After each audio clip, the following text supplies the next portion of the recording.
Hello, beautiful souls. Welcome to Soulful Sessions with Rory, the podcast where we dive deep into the matters of the heart, mind, and spirit. I'm your host, Rory, and I'm thrilled to embark on this soulful journey with each and every one of you. Soulful Sessions is your safe space for introspection, inspiration, and maybe even a little revelation. Whether you're sipping your morning coffee, winding down after a long day, or just seeking a moment of connection, you're in the right place. Before we dive into today's soulful exploration, I want to remind you that Soulful Sessions with Rory is designed for entertainment purposes only. While we may touch on profound topics and meaningful discussions, it's important to approach our conversation with an open heart and a sense of curiosity. Life is a journey, and so is this podcast. We'll navigate the realms of self discovery, spirituality, and personal growth. But remember, the insights we share here are not a substitute for professional advice or guidance. Always consult the appropriate professionals regarding your unique circumstance. So, whether you're a seasoned seeker or just dipping your toes into the waters of self exploration, get ready for a blend of wisdom, laughter, and a touch of magic in each episode of Social Sessions with Rory. Don't forget to hit that subscribe button so you never miss a soulful moment. Follow me on social media, IG at Listening Veteran, Facebook at the Listening Veteran Life Coach, and Snapchat at Soulful Session. To stay connected, share your thoughts, and be a part of this incredible community. Now let the journey begin. Sit back, relax, and let's fill our souls together. Today's soulful episode is Dumbass People Need to Know They Are Stupid, or Breaking Free, Embracing Authenticity Over Appeasement. Now, let me first go into what I mean, because this is not just about dumbass people, okay? This is about how we tend to um, dumb ourselves down at the to make other people feel better, in lack of better words. So, you ever heard the saying, "Nobody likes a smartass"? Well, I have another saying: only dumbass people don't like a smartass, because a smartass will make them feel like dumbass people. You guessed it. So then we basically come into a conundrum because why do we dumb ourselves down to appease others? Can you express this one to me? Why do we literally say somewhere in our subconscious, you know what? I need to not let this person know how smart I am, how intelligent I am, how witty I am, how funny I am. We literally hide who we are so that that other person can feel better.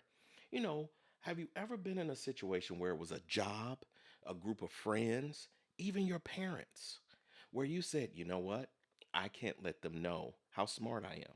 I can't let them know, how witty I am. I have to hide this part of me and so they could feel better. Now, of course, you may not even have that thought process of saying, oh, this is for them to feel better. You may be saying this simply because you just feel like it's something that you need to do. So, some of the possibilities on why we dumb ourselves down really can begin from childhood if you look at it. As a child, you ever heard that saying that says, you should be seen and not heard? Hmm, seen, not heard. So you literally, as a child, do not have a voice. They took your voice away from you. Now they could be mother, father, even your siblings. It could be the teacher at school. It could be a variety of people that said, "Hey, look, I don't want to hear what you have to say." So you're sitting there as a child, and when I say child, I'm talking all the way up to your teenage years, where someone told you, "Look, I don't care what you think. I just need you to know that what I say is the law. What I say is right."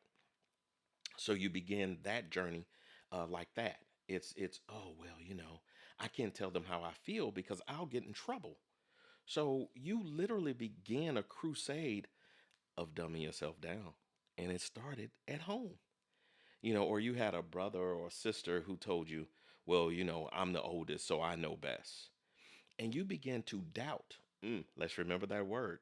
You begin to doubt whether or not what you were saying made sense because you would say something and they made you feel like what you said was probably the dumbest thing that ever came out your mouth. When in reality, it made them look stupid.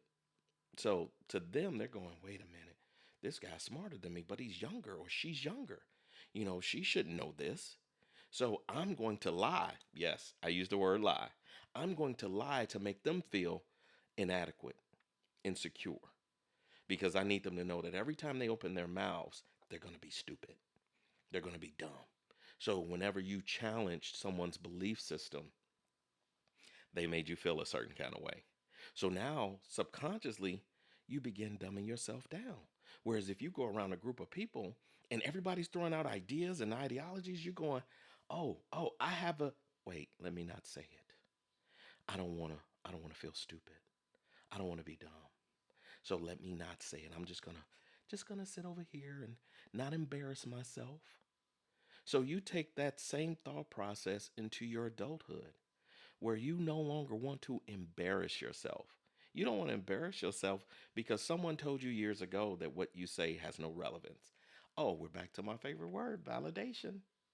So, someone didn't validate you as a kid, and that led you to where you are today, where you are now dumbing yourself down. You ever had that supervisor that walks through the door, hey, here's what we need to do, this is how we need to do it, and you saying to yourself automatically, this don't make sense. Why would you do that? But a lot of times we don't question it. We make excuses even. We'll say, well, you know what? He's the supervisor, so he has to be right. She's the supervisor, she has to be right. I just started working here. I don't know.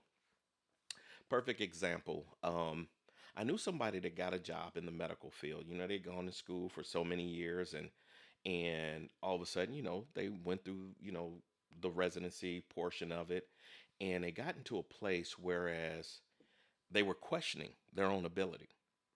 And so when someone presented a situation, they wouldn't say anything, wouldn't say one word. Why do you think that is? Well, I can tell you why it is. It's because they were taught that you should be seen and not heard. But if you're a doctor, you're a lawyer, you're a therapist like myself, and you learn in school that, hey, this is the technique, this is the method, this is the way things go, and that person that was there before you is trying to show you how things are, even though they haven't refreshed their knowledge, let's say that, or they weren't up to par, they were used to doing things quote unquote the old way. Now, we don't know that. I'm just using that as a scenario because they could have a new way that we don't know about. But the point that I'm making is that at some juncture, you have to say, hey, I know something without being afraid of quote unquote looking stupid or looking dumb or feeling dumb. So, in other words, stop dumbing yourself down. Now, another reason we dumb ourselves down is compassion, like just hands down compassion. Now, I'm going to be a little biased on this next comment because I feel like women probably do it more than men. Because let's be honest, men, we act like we know everything. If it comes to a car, if it comes to anything, you ask us, we're not going to look up the answer. We're not going to research. We're going to tell you, yes, by the way, it's this. And we could be totally wrong. Let's just be honest. We could be wrong. We don't care. So, what the woman does a lot of times in support of that man and not to embarrass him, she may go, oh, okay, all right. And in some cases, she may even let you try it your way and let you fail totally. And then go, oh, well, I just happened to look it up and here's another way to do it, you know. Now, in that case, she at least came back. But in other cases, because again, they were told to be seen and not heard, a lot of people in relationships say nothing. They allow their spouse, their significant other, to always be right. They have no voice. So, dumbing yourself down can have a lot to do with not having a voice and not speaking up. Because, believe it or not, in any situation, what you say could change the reality that you've set for yourself. It could be the difference between a promotion. It could be life saving depending on your career field. But we do it because we don't want to embarrass the supervisor. We don't want to embarrass our parents. We don't want to embarrass our friends. Because what if you do know? What if you do know and they really don't? So now you have been dumbing yourself down for so long and you just get to a place that you're just tired. You're like, what is this? So one of the reasons we dumb ourselves down too, another one that I think is really interesting is pressure to conform. That pressure to conform to a group or organization or even your culture. For instance, I love when people say, like the movie Friday with Ice Cube, being in black culture, African American culture, or my culture, whatever you want to call it.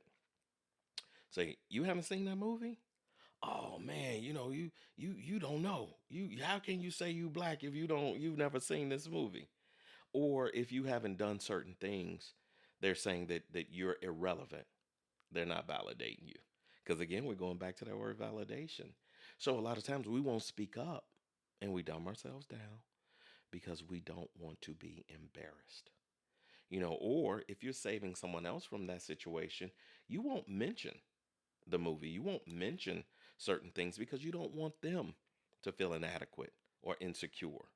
When you know, okay, you should know this information or you feel they should know the information. So that is another way that we literally dumb ourselves down.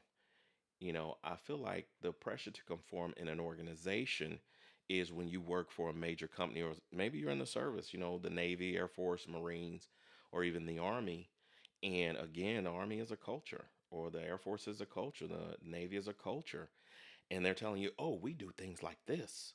This is how you're supposed to do this. And if you just came out of basic training or some kind of schooling that said, oh, by the way, we changed everything to this, you have a choice. You could let that supervisor be correct, and doing things totally wrong, or you can speak up. You don't have to dumb yourself down in every situation. Now, the question is, well, what happens when you dumb yourself down? What happens when you allow that dumbass to be stupid? What happens is that it can actually affect you more than them. Let me explain. If you're constantly telling someone, hey, you know, you're right, everything you do is right, everything you do is correct, there will come a time that is really, truly significant and important to you that could go unnoticed because they're used to being right. They're used to knowing everything. So let's use a job. Let's say you're in a job and you've let this supervisor be right all the time. You don't speak up, you don't say anything, and then it comes time for a promotion. Someone needs to be promoted to the next stage, and you know every system, every single operating procedure, you know it all, but you never shared it with your supervisor. So he's looking at you like, oh, this person, and I keep saying he, but let's say she or he.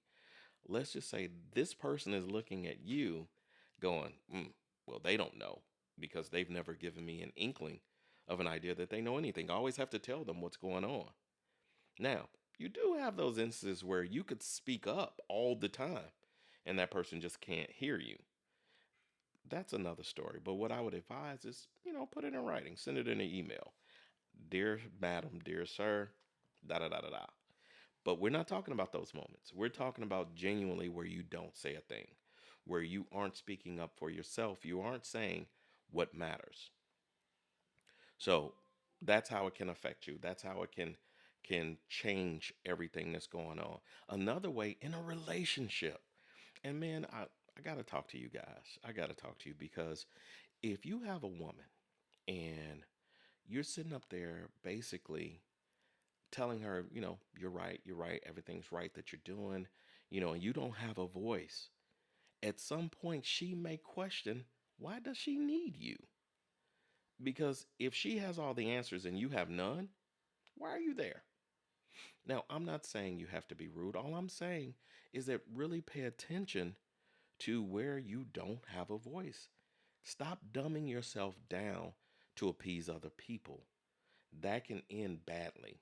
Instead, why don't you allow yourself to question, okay, is this one of those things I need to discuss? So, for instance, let's talk finance. If you and your significant other are having financial issues and you have an idea on how to create more money, save more money, invest more money, please speak up. Speak up. And before you speak up, though, the only thing I ask is that you do the research. Do the research and say, hey, look, here's what I discovered, and here's why. So let's try this for 30 days, 60 days, 90 days, and see what the results are and see if it's better than what we've already done. I predict we can do X, Y, and Z. That's one way.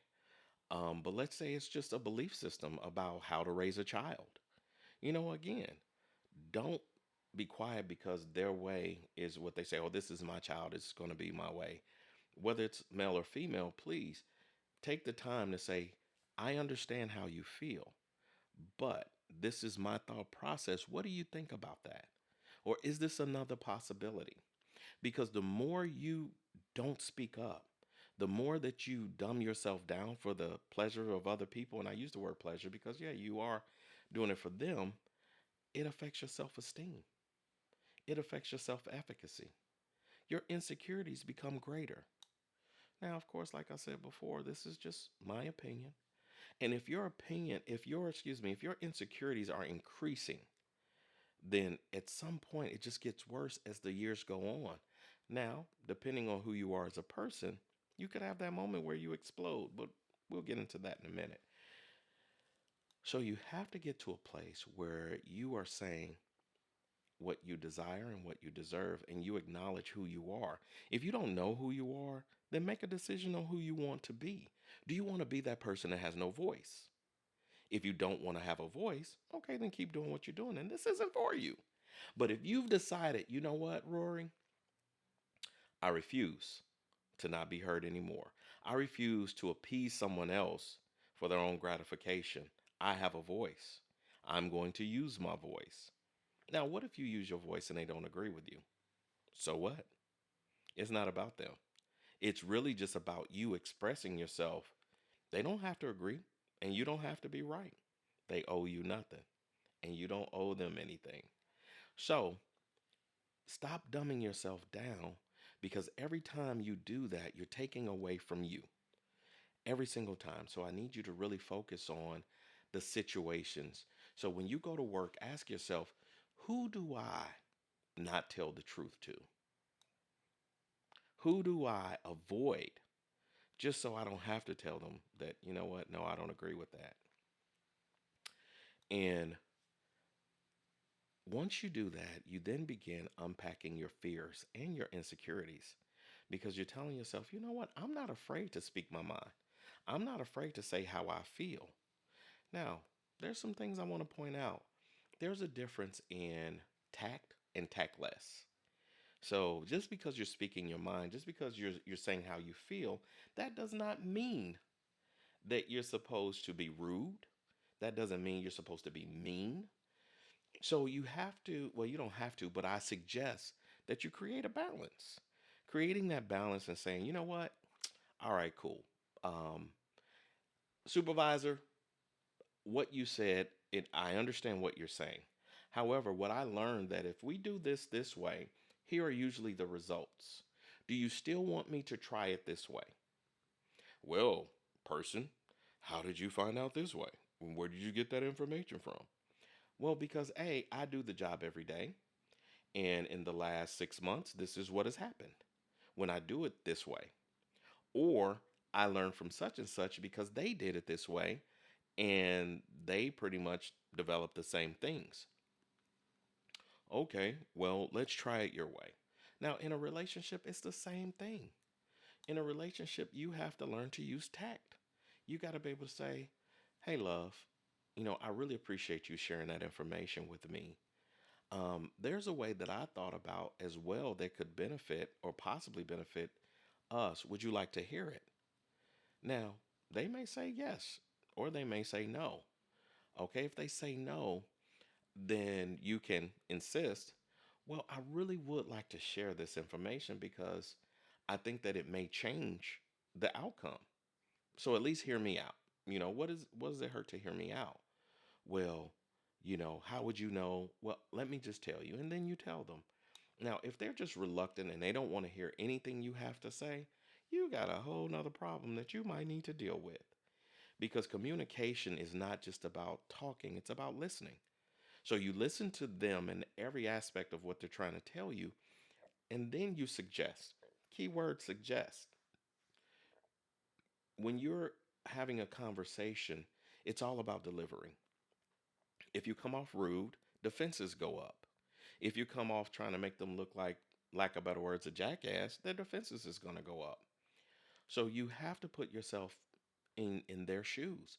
How would you want someone to express to you an idea that is probably 10 times better without you feeling like you're insignificant, without you feeling like there's a problem? You would want them to say it gently or in a way that doesn't address your idea, but theirs only. So, in other words, they're not saying, "What you're doing is stupid. You should do this." Instead, they say, "Hey, I understand your idea. I have another idea. Would you like to hear it?" And they may say, "Oh, okay. Yeah, you know what? That makes sense." Or they may say, "You know what? I hear what you're saying, but if you do this, this could happen." So they may, then it becomes a dialogue.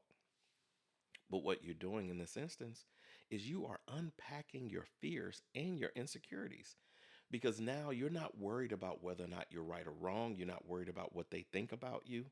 You are simply living your life. You're living your life in a capacity that says, "I am valid because I am validating myself." So let's go back to parents. Dealing with your parents, now that's a whole nother animal, because I don't care how old you are, your parent is still looking at you as their child. And a lot of parents don't want to relinquish that authority.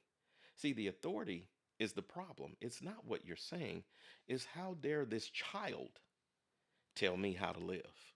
How dare this child tell me what to do? You could be in your 50s and your parents in their 70s, 80s. You try to tell them something new, depending on your relationship, they will cuss you out. They will say, "No, that's not true." They will do everything but agree with you. And then turn around and tell you the exact same thing the next day and act like it was their idea. Don't you just love that? Yeah. And significant others do that one too. So the same way I told you to address your spouse is the same way you address your parents. Mom, dad, I remember you doing it like this, but there's another way I heard about. Would you like to hear about it? Okay. See, what you did, the minute you said, "Would you like to hear about it?" you opened up dialogue and you allowed that person not to feel stupid, because you're not saying, "Hey, what you're doing is wrong. You shouldn't do it that way." What you're saying is, "I value what you said. I validate what you said, but there's another way. Would you like to hear about it?" They may say, "No, I'm used to doing it this way, and it's always going to be this way." They may say, "Yeah, sure, let me hear it." Because you open up the door and you remove their defenses. Because defense is when you attack someone's character through your words by saying, "Oh no, that's wrong." Immediately defenses go up. I'm gonna tell you, as a man, you tell me I'm wrong before you explain to me anything. Oh, I'm gonna be right regardless. You can tell me, "No, that's wrong and you shouldn't do that." I will sit there and say, "I'm right. No, I'm absolutely right." And I can know that I'm wrong, but I'm gonna say I'm right because you told me I was wrong. Now, if you would have said, "You know what, Rory, I heard that before, but there's another way. Would you like to hear about it?" "Sure, I would." "Well, if you do this could happen." "Oh my God, I didn't know that. I've been doing it wrong all this time. Thank you for sharing that with me." Opposed to you saying, "You know what, Rory, you stupid. You doing it the wrong way." And it might come off like your mama's stupid and you dumb too. so so I suggest that you try to use a little tact when you present an idea to someone. You allow them the opportunity to open up to your idea and to your expression, because if you do not, then you're going to be met with adversity. Now, you're learning that if I dumb myself down to appease other people, it's not satisfying. When I tell you, it can hurt in your core. Could you imagine just looking at someone you know is doing it all wrong over and over again, and they think they're right? I remember I was in the military and I had this supervisor. Every morning I had to do a report, right? And this report had to be reported to his supervisor. And we all were on the same phone call. I would listen to my supervisor take my report and chop it up and say all of the wrong things. Everything was wrong. And I wouldn't say one word. I would dumb myself down because I didn't want to embarrass him. I didn't want to say, "No, that's wrong. What I did was blah, blah, blah, blah, blah." So, long story short, his supervisor was my old supervisor. And he called me one day. He said, um, "What the hell is going on with these reports? Why is it messed up? I know your work. So, what are you doing?" And I remember looking at the phone like, wow, he think I'm an idiot. And then I told him the whole truth. I just was like, look, this is what's happening. This is what he's doing. Every morning I do this, blah, blah, blah, blah, blah. And he said, stop doing it. Just stop. Tell him what's going on, and I'm gonna call him out. You do what you need to do. And I was like, wow. But that taught me I had to stop dumbing myself down for other people. Now let's be honest, I still did it on occasion and even in certain relationships. It's a learning process. But I will tell you this, it points to who are you to you? What is your value? What is your worth? See, because when you love yourself unconditionally, you're not dumbing yourself down for anybody. And again, that doesn't mean attack their character. It means that you're intelligent enough to have a conversation, open communication. And if they're ignorant and fall under the dumbass people category, it's really nothing you can say either way. So you're not dumbing yourself down. You're just not allowing yourself to be privy to that stress and anxiety. So I hope that this soulful session gave you a little insight and that you can truly understand about letting a dumbass know they're stupid, you know, or stop appeasing people. You know how it goes. So I want to say this. Thank you, beautiful souls, for joining me today on another enlightening episode of Soulful Sessions with Rory. If this episode resonated with you, share it with someone who might benefit as we navigate the depths of introspection and explore the boundless possibilities of the human spirit. Remember that your journey is uniquely yours, and every twist and turn is the sacred part of your story. Embrace the whispers of your soul, and may the echoes of your conversation linger in your heart, sparking a flame of self discovery. Until we meet again in the realm of shared wisdom, stay true to your essence, stay connected to the rhythm of your soul, and always remember that you are a masterpiece in the making. Wishing you love, light, and infinite possibilities on your soulful journey. Until next time, this is Rory signing off with gratitude and reverence for the magic that resides in each and every one of you.